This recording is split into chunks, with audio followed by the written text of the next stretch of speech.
que seja também para vocês. O livro, então, Boa Nova, repito, capítulo 8, psicografado pelo médium Chico Xavier e ditado pelo espírito Humberto de Campos. Nós vamos encontrar, então, eu vou ler alguns trechos, fazendo pausas e comentários, para não ficar cansativo para vocês e para a gente tentar extrair aqui algumas reflexões. Aqui vai falar, basicamente, do apóstolo Bartolomeu, né, e da relação dele com Jesus naquelas primeiras pregações, se assim a gente pode dizer. E começa Humberto de Campos dizendo que o apóstolo Bartolomeu foi um dos mais dedicados discípulos do Cristo, desde os primeiros tempos de suas pregações junto ao Tiberíades. Então, Bartolomeu merecia aqui, então, a consideração, respeito, como todos os outros. Mas dentro do quadro, digamos assim, daqueles que seguiam Jesus, Bartolomeu se destacava, como vai nos colocar aqui Humberto de Campos. E aqui vai dizer que, entretanto, Bartolomeu era triste. E vezes inúmeras, o Senhor o surpreendia em meditações profundas e dolorosas. Então, olha, ele era um dos mais fiéis, um dos mais dedicados, e, ao mesmo tempo, ele era triste. Alguém pode pensar assim, mas dá para ser triste enquanto se segue Jesus?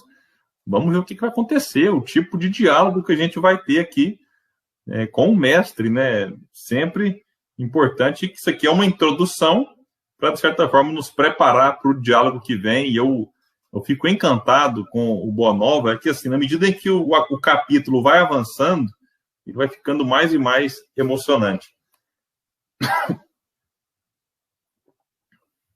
Foi talvez por isso que uma noite, enquanto Simão Pedro e sua família se entregavam a inadiáveis afazeres domésticos, Jesus aproveitava alguns instantes para lhe falar mais demoradamente ao coração.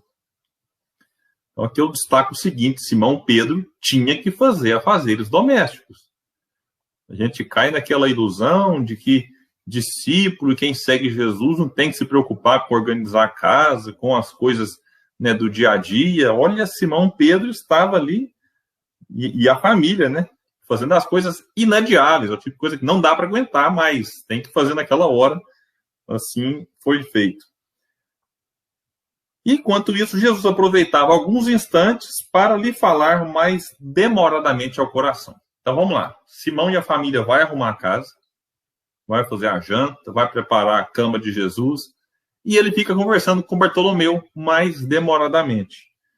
Após uma interrogativa afetuosa e fraternal, Bartolomeu deixou falar-se o seu espírito sensível. E o que eu chamo a atenção, não só nesse capítulo, mas em vários e vários outros, é que a gente precisa se colocar na condição do personagem. Então a gente precisa se colocar na condição aqui de Bartolomeu. Porque o que ele vai falar com Jesus, muitas vezes, é o que nós falamos em nossas preces. As queixas dos discípulos, que o Boa Nova nos traz com detalhes, não eram muito diferentes das queixas que nós externamos hoje, né, para Jesus. Veja o que Bartolomeu fala: mestre, não saberia nunca explicar-vos o porquê de minhas tristezas amargurosas. É só Bartolomeu ou a gente também passa por isso? E Bartolomeu dizia, eu sou triste, não sei porquê, não sei explicar. Alguém se encaixa no que Bartolomeu acaba de dizer para Jesus? Só sei dizer que o vosso evangelho me enche de esperanças para o reino de luz que nos espera os corações, além, nas alturas.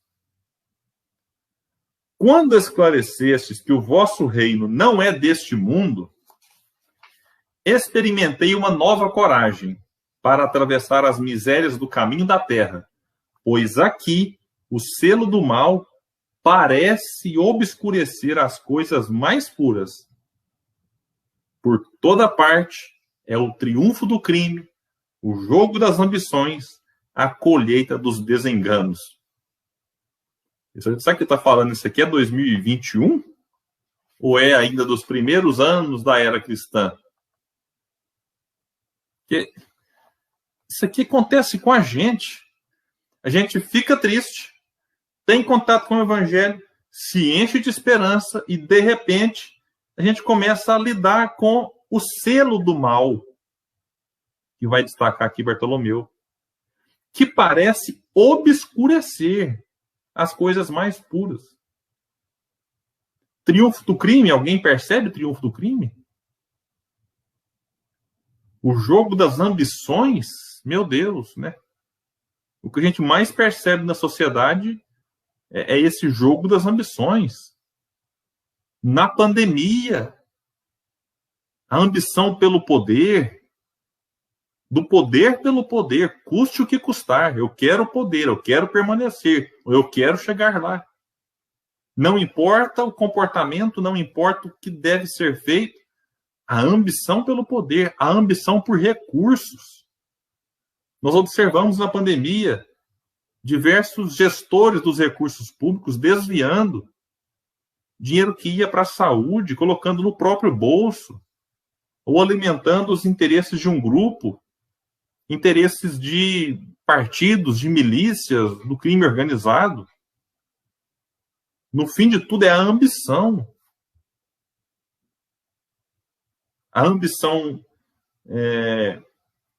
de indivíduos que, eventualmente, nem precisariam, mas ainda assim se expõe e expõe os outros num período de pandemia em que é necessário ter um cuidado maior com o uso de máscara, mas a pessoa tem a ambição de parecer forte.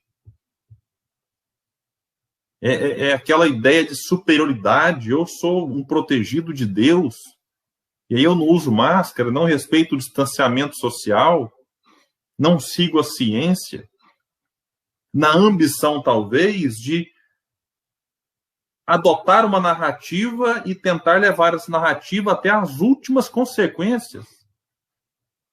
Então é o triunfo do crime, o jogo das ambições, a colheita dos desenganos. Não é 2021, os primeiros anos da era cristã. Bom, aqui Arnaldo colocou, nossa, mudou muito pouco, né? E a Virgínia coloca muito triste. Concordo com os dois. Agora, quando se fala em mudança do mundo, em transição planetária, a gente tem que fazer um duplo movimento. Observar como que o mundo está mudando e está.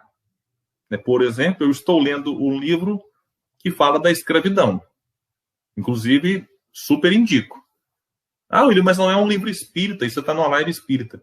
Mas a gente precisa estudar. Kardec estudava de tudo. Leon Denis estudava livros os mais diversos. E quando eu leio sobre o tráfico negreiro, sobre as condições que os escravos eram trazidos da África para o Brasil, para as Américas, mais em específico o Brasil, que é o objeto de estudo do livro, o leilão de escravos, o que era feito com cada um deles, que a gente não faz hoje, nem com o animal, e que bom que a gente não faz nem com o animal. É impressionante. Eu não estou falando de uma coisa antes de Jesus. Eu estou falando de algo que aconteceu há 200 anos. Menos de 200 anos, né? 100 e poucos anos. E muitas vezes chancelado por religiosos. Que quando chegavam os escravos no Brasil, eles iam ali batizar os escravos para que eles se tornassem cristãos, mudassem os nomes. E tudo assim, tudo bem que a gente dá para avaliar a questão do contexto da época, dá, mas é notório que muitos reconheciam os exageros.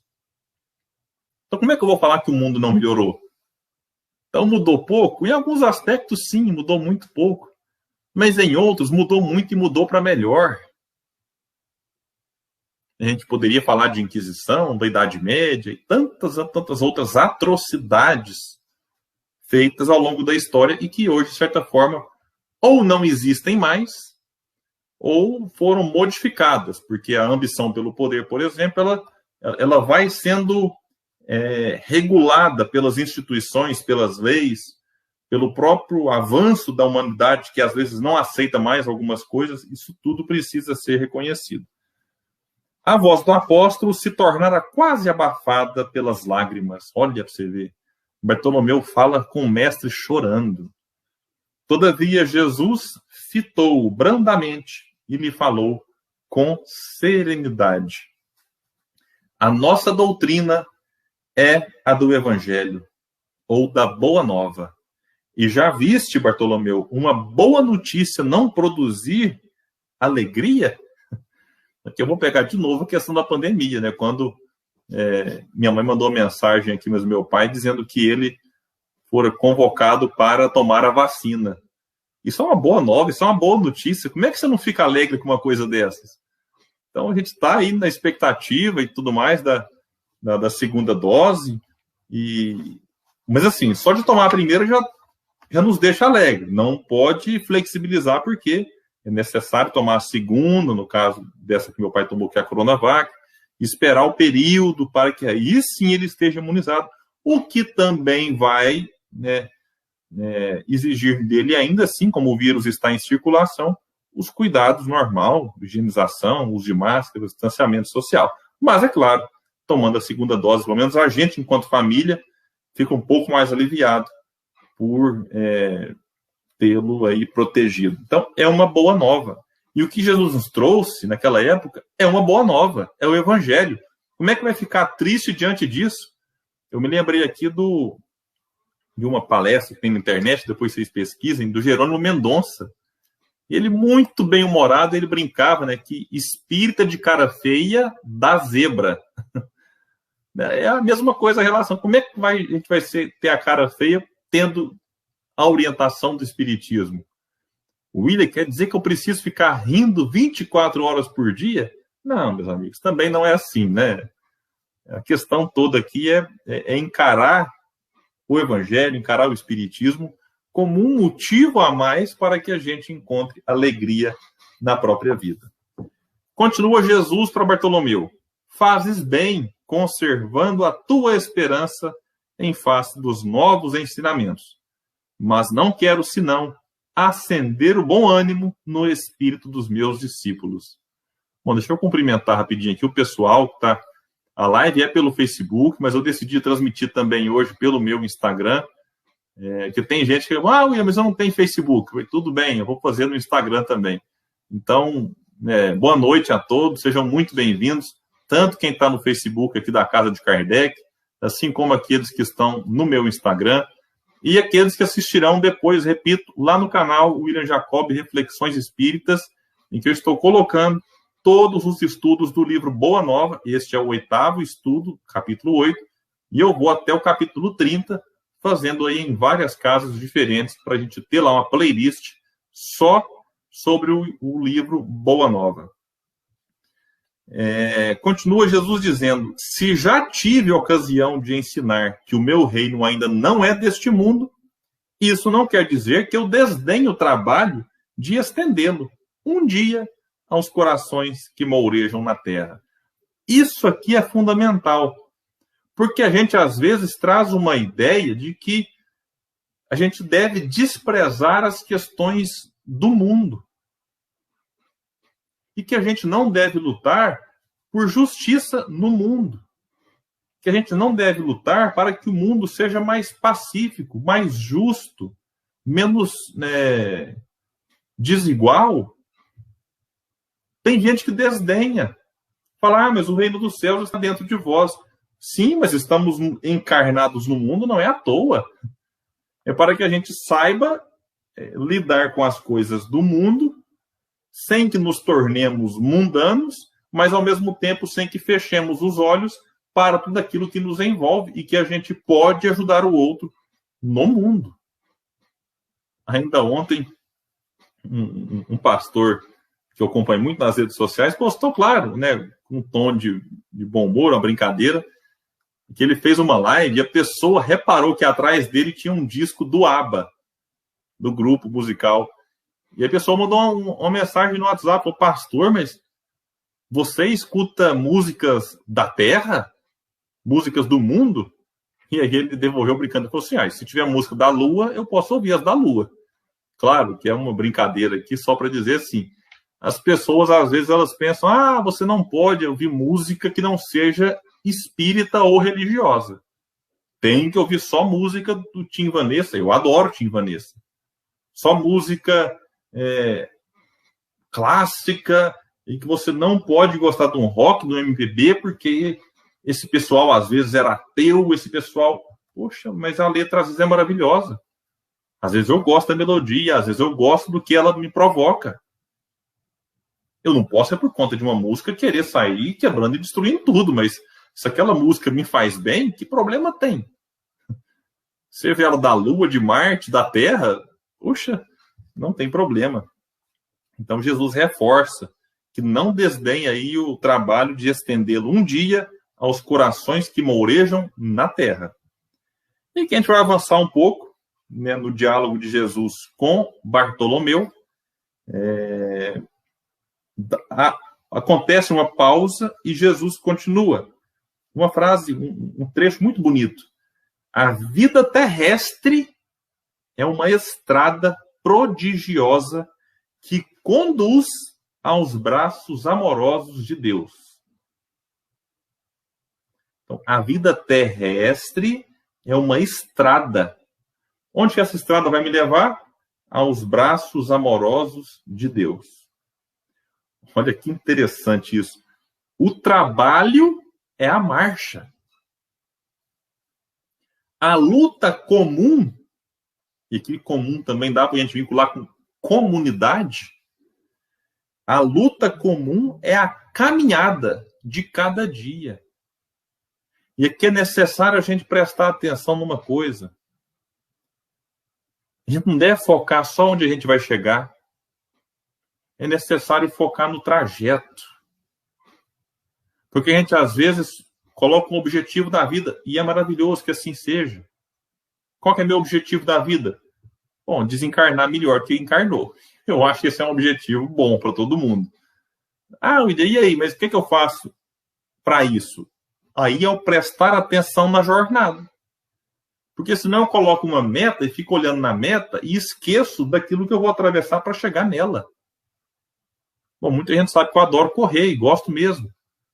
Então não dá para eu começar uma corrida de 30 quilômetros, de 20 quilômetros, sem prestar atenção no que eu tenho que fazer ao longo do percurso. E, na verdade, o prazer é estar no percurso. É ficar atento aos detalhes. Porque a chegada é muito rápida e é prazerosa. Não vou mentir, não. A chegada é prazerosa. Você... cheguei. E aí, se você está numa corrida que tem medalha, recebe a medalha. Se não tem, recebe ali um aplauso, toca uma música que você gosta, recebe ali o cumprimento dos seus familiares ou de amigos. Mas a chegada é um detalhe. Enquanto o percurso é que vai dar sentido à própria chegada. Quando o percurso traz ali desafios, alguns obstáculos diferentes, o gosto da chegada é também diferente. E na vida também a gente deve encará-la desta forma. Puxa, eu preciso chegar lá, espírito puro. Vamos pegar agora a meta máxima, né? Espírito puro. Mas e a jornada até lá? Se a gente não prestar atenção, vai ficar muito e muito tempo dando cabeçada. Escolhendo caminhos equivocados. Fazendo más escolhas. Então isso é importante a gente pensar, e é o convite que Jesus nos faz, não só aqui, mas o tempo todo. A gente vai avançar aqui mais um pouco. E vai dizer que os homens abusam desse ensejo precioso para anteporem a sua vontade imperfeita aos desígnios superiores, perturbando a própria marcha. O que é isso aqui que está querendo dizer? Vamos traduzir. Quantas vezes a gente faz a prece que seja feita a vossa vontade? Mas, na verdade, a gente faz isso só na prece, porque no dia a dia a gente quer o quê? Que seja feita a nossa vontade. E não a vontade de Deus. Não que Deus seja um general que está ali o tempo todo Eu quero isso agora, eu quero aquilo. Não. Deus criou as leis perfeitas como ele, imutáveis como ele, e todos nós estamos submetidos a essas leis. É isso. Agora, a gente às vezes quer que a lei seja derrogada por causa de nós. E não vai ser. Então é melhor a gente entender aquilo que não dá para mudar e aceitar de bom grado.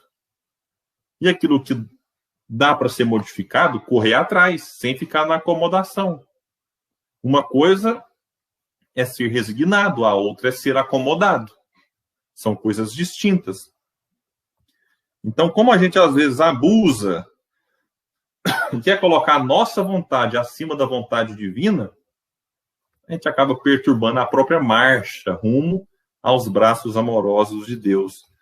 Daí resultam as jornadas mais ásperas, obrigatórias para retificação, ou seja, correção das faltas cometidas. Questão 614. Que se deve entender por lei natural? Lei natural é a única verdadeira para a felicidade do homem. Ele só é infeliz quando dela se afasta. Me afasto da lei de Deus, me afasto da sua vontade e sofro. Me torno um ser infeliz. E a volta é uma volta que às vezes dói, às vezes incomoda, às vezes machuca. Continua Jesus dizendo que na obcecação ferem a fronte nas pedras da estrada, cerram os ouvidos à realidade espiritual, vendam os olhos com a sombra da rebeldia e passam em lágrimas, em desesperadas imprecações e amargurados gemidos, sem enxergarem a fonte cristalina, a estrada cariciosa do céu, o perfume da flor, a palavra de um amigo, a claridade das experiências que Deus espalhou para a sua jornada em todos os aspectos do caminho. Isso aqui é muito bonito, porque ele vai dizer o seguinte: a gente às vezes está tão obcecado diante da própria vontade, esquecendo a vontade de Deus, que a gente fecha os olhos, os ouvidos e os sentidos e não percebe a grandeza e a beleza que é a própria vida. E ele vai trazer as coisas singelas, perfume da flor, fonte cristalina, palavra de um amigo. Tudo isso aqui a gente precisa ter olhos para ver, ouvidos para ouvir. E aí tem outro intervalo, e Bartolomeu coloca mais algumas de suas dúvidas e diz: Mestre, os vossos esclarecimentos dissipam os meus pesares,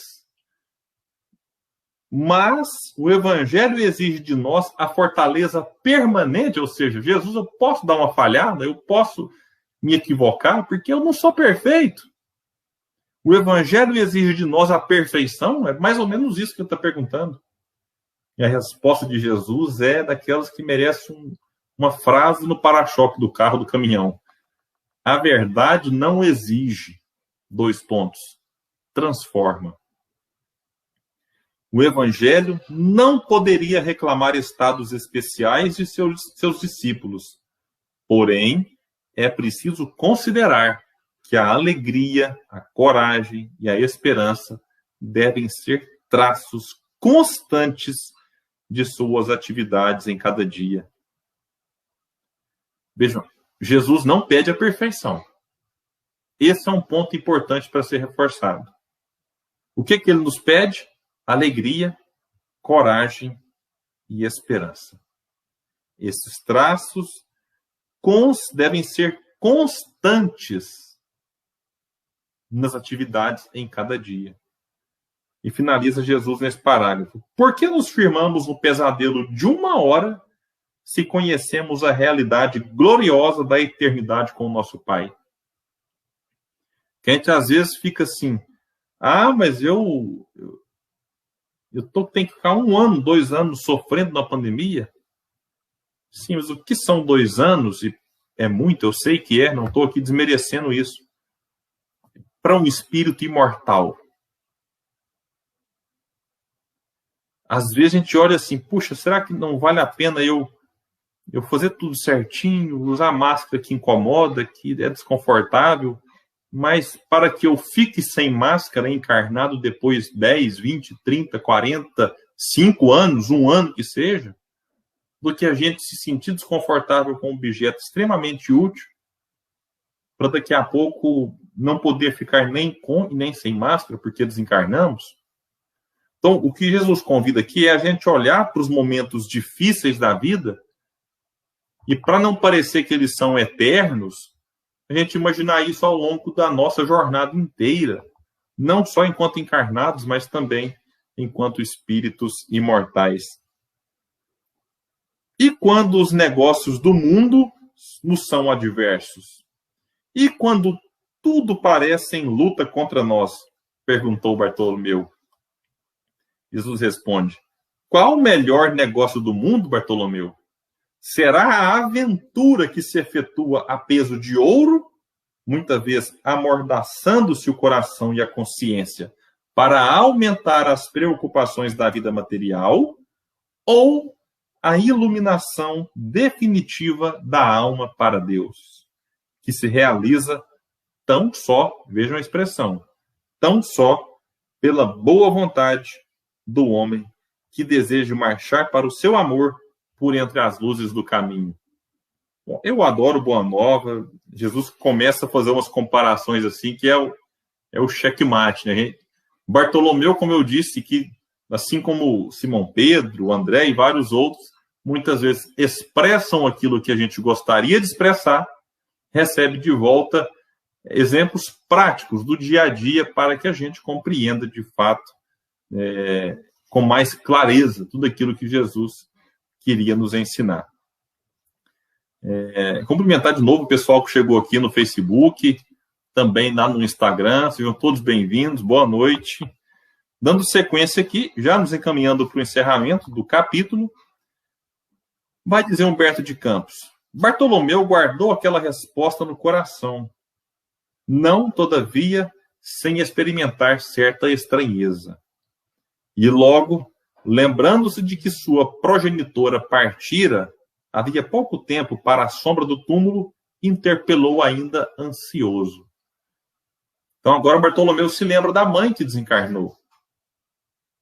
E pergunta o seguinte: mestre, e não será justificável a tristeza quando perdemos um ente amado? A resposta de Jesus: mas quem estará perdido se Deus é o Pai de todos nós? Olha que interessante. Quem estará perdido se Deus é o Pai de todos nós? Ó, Dona Leila está lá acompanhando no Instagram. Boa noite, Dona Leila.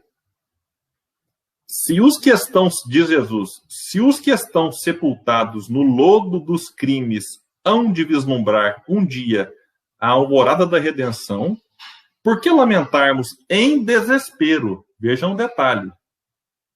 Em desespero, o amigo que partiu ao chamado do Todo-Poderoso. A morte do corpo abre as portas de um mundo novo para a alma. Ninguém fica verdadeiramente órfão sobre a terra, como nenhum ser está abandonado, porque tudo é de Deus, e todos somos seus filhos. Eis porque todo discípulo do Evangelho tem de ser um semeador de paz e de alegria. Então, aqui agora está dizendo assim, ninguém fica abandonado. Todo mundo que desencarna, Leon Denis diz isso muito bem, ninguém morre sozinho. Todo mundo que desencarna é recebido por outro ser querido e amado no mundo espiritual. Ninguém fica do outro lado perdido. Ele pode se sentir perdido, isso acontece, mas ele não está. Quem já assistiu o filme Nosso Lar vai se lembrar. André Luiz está lá no umbral, perdido. Mas a mãe dele, vez ou outra, estava ali, amparando, sustentando, tentando de todas as formas ajudá-lo. Jesus entrou em silêncio, como se houvera terminado a sua exposição judiciosa e serena.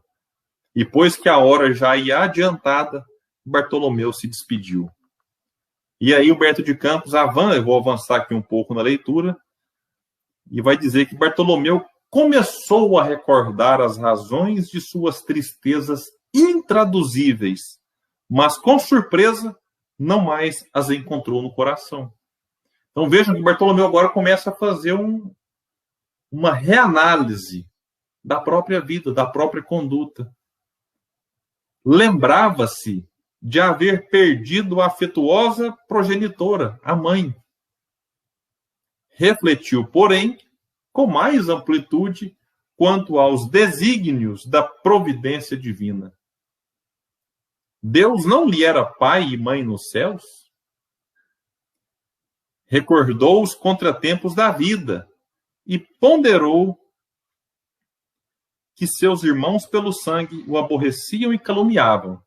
Entretanto, Jesus não lhe era o irmão generoso e sincero?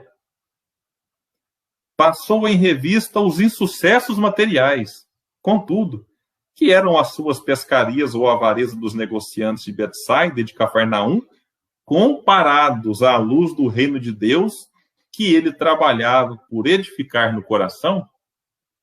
Olha, aqui agora ele começa a refletir nos problemas da vida e a própria mente dele, a própria consciência já trazia uma solução. Ele se indaga, lembra do diálogo que teve com Jesus e encontra a resposta. E isso, meus amigos, no maior ou menor grau, já acontece com a gente. Não sei se já aconteceu com vocês.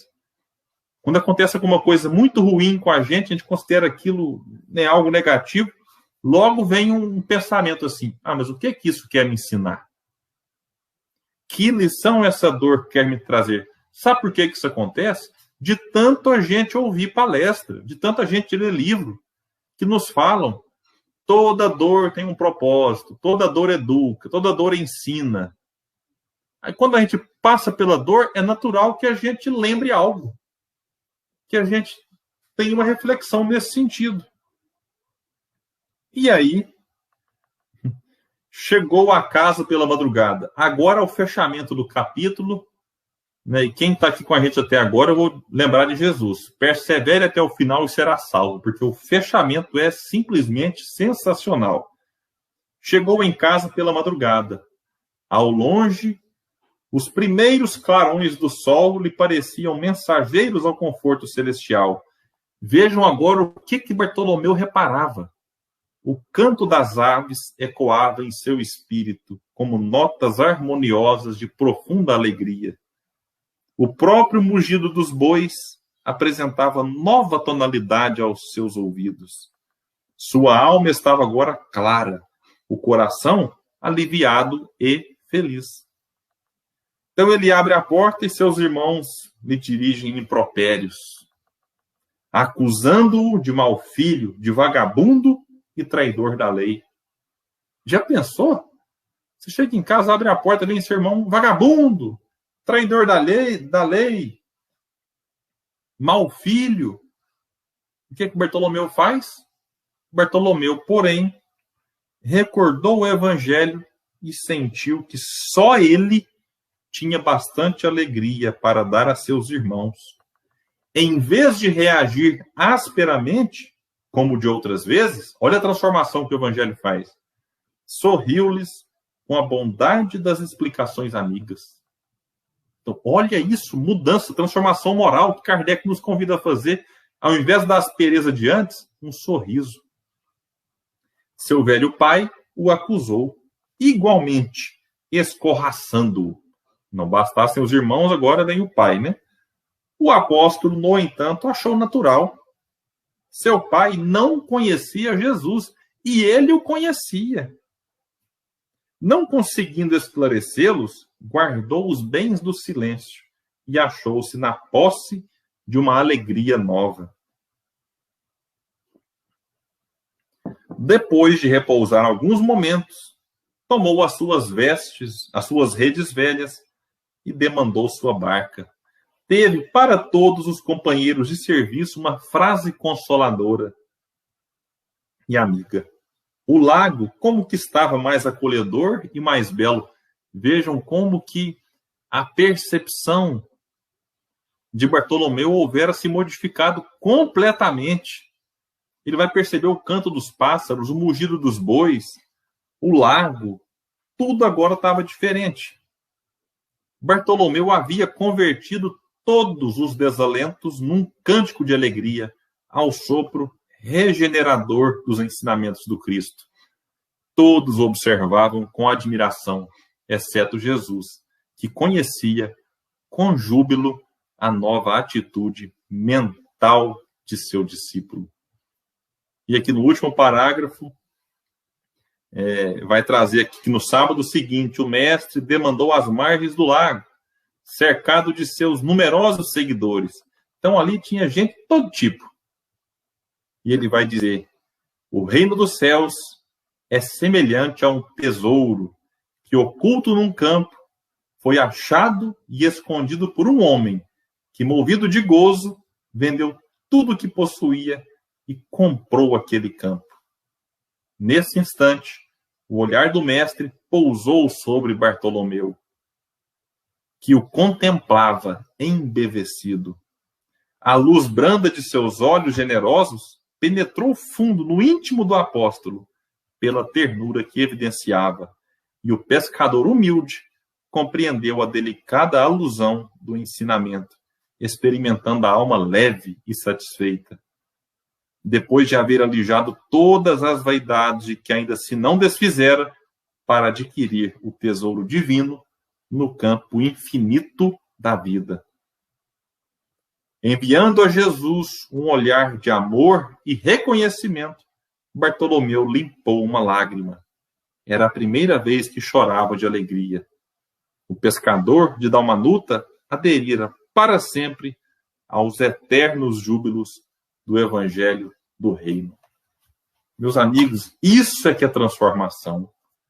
É transformar a tristeza de antes no choro de desespero, no choro que ele não sabia nem explicar por que acontecia, num choro agora de alegria pelo contato que tivera com o Evangelho, com o ensinamento, e agora não só o contato, mas o que aquele contato provocou nele, como ele agora tinha os sentidos mais aguçados para a beleza daquilo que o envolvia antes, mas que até então não era percebido, porque de certa forma ele estava cego espiritualmente e surdo para compreender a natureza, que, como vai dizer Leon Denis, é um livro que contém a assinatura de Deus.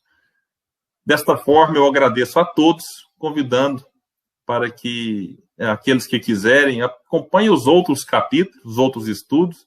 O livro Boa Nova é maravilhoso e, enfim, é um convite que eu deixo sempre também, é para que leiam com calma, leiam com atenção, porque o que eu fiz aqui hoje foi trazer em alguns minutos um pouco das reflexões que eu tive ao ler este capítulo. Mas eu tenho certeza que todo mundo que lê vai encontrar alguma coisa a mais e alguma coisa de diferente. Por isso eu digo que o Boa Nova deve ser lido, relido, estudado, meditado, para que a partir daí a gente consiga modificar os nossos hábitos, como Bartolomeu modificou os dele. Eu agradeço a Suane, agradeço a todo mundo, que Jesus nos abençoe, né, e fiquem todos com Deus, muita paz, a pandemia não acabou, a gente sempre